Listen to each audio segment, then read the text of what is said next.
How does David Sanders fit in with his top 4 finalists in smoke? Let's start off with Georgia. We got Georgia, Nebraska, Ohio State, and Tennessee.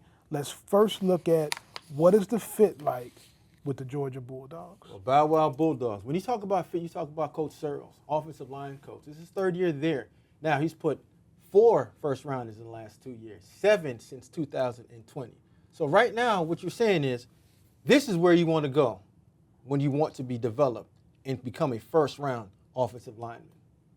This is where you want to go and say, listen, I'm going to play and practice against elite defenders every single day. So if I have to sit down for a year in redshirt, I'm okay because I'm going against first and second rounders every single day. So when I do get ready in year 2, I'm ready, armored up to go. Do kids even have the capacity now though to sit out and redshirt? Like, guys want to play right now. So in addition to that, is the opportunity there to play early at a place like Georgia? His skill set says yes. It's going to do a ton for him of what he's going to do in the weight room and his overall development of picking up this pro-style offense.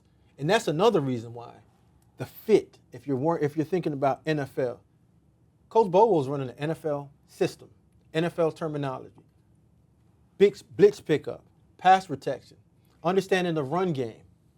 That's where the fit right there, Georgia, not really a big issue.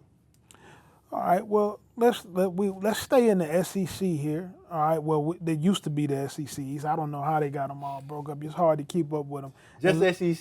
Yeah, so let's stay in the SEC, and let's talk about the fit at the University of Tennessee, who was also one of the finalists. We think about Tennessee. What are we going here? Well, you talk about Tennessee, first time in a long time that they've been able to run the ball. But the way that they play an up-tempo offense.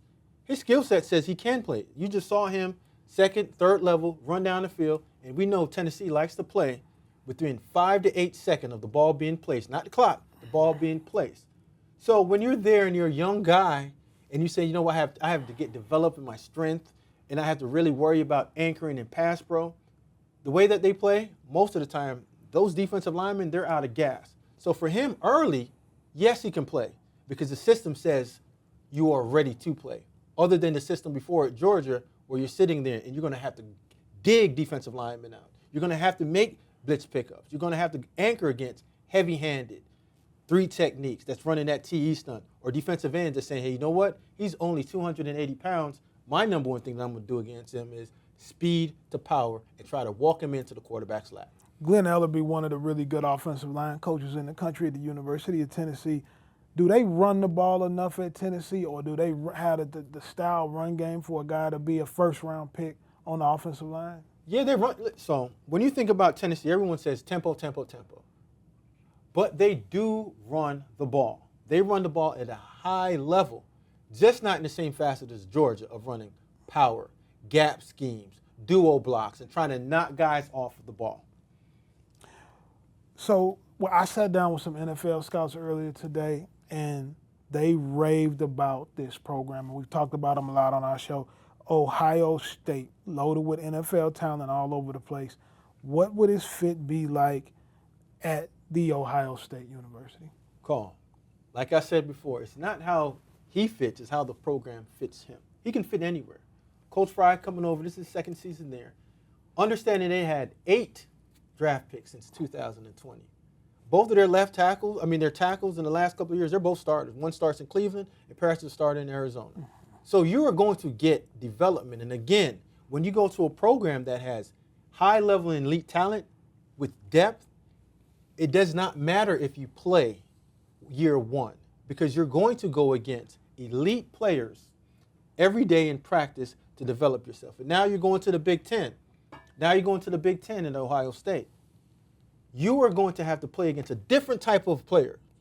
I've worked in the Big Ten and the SEC. In the SEC, you have dynamic, twitched-up guys that can get on the edge and edge you. Freaky athletes. Freak athletes. In the Big Ten, you're going against heavy-handed, corn-fed guys that want to knock the crap out of you and play through you to the quarterback. And in the run game, you know what they're doing. So now when you look at this kid, this is where you see his explosiveness. This is where you see him power cleaning. Look how quickly those long arms and how quickly the twitch when he gets it from his hips all the way up, racket, and come down, set, stand up tall. There's not a problem with his power. There's not a problem with his explosiveness. The issue with him is going to be, can you get to 300-plus pounds and get ready to play in the Big Ten or the SEC against heavy-handed, dynamic athletes that's going to look at you and say, you're a young guy, that you don't have that much mass, I'm going to see if I can run through you. One thing that's impressive about that power clean video, most longer guys struggle turning over that much weight on power clean, explosive, and has some weight room strength there. A school that's on here in the fourth slot, and this is in no particular order, the University of Nebraska, and Matt Rule has been known for developing really good offensive linemen over the course of his career. Smoke, what do you think about how the University of Nebraska plays into this? Well, Nebraska plays into this simple fact that Coach Raiola is there for his third season. And Matt Rule, like you said, known to develop offensive linemen. Mm-hmm. He wants to play a physical style of offensive play. Coach Satterfield, being an OC there, had time against him at App State. You'll see the system is spread, but it's a power spread system. Mm-hmm. He wants to run duo. He wants to run inside zone, and he wants to get downhill and get after you. And he wants to play a physical type of game. And again, this is the Big Ten. So irregardless of what and how you want to play, your opponents are going to play a heavy-handed, not back type of game up front, and the game is going to be played up front.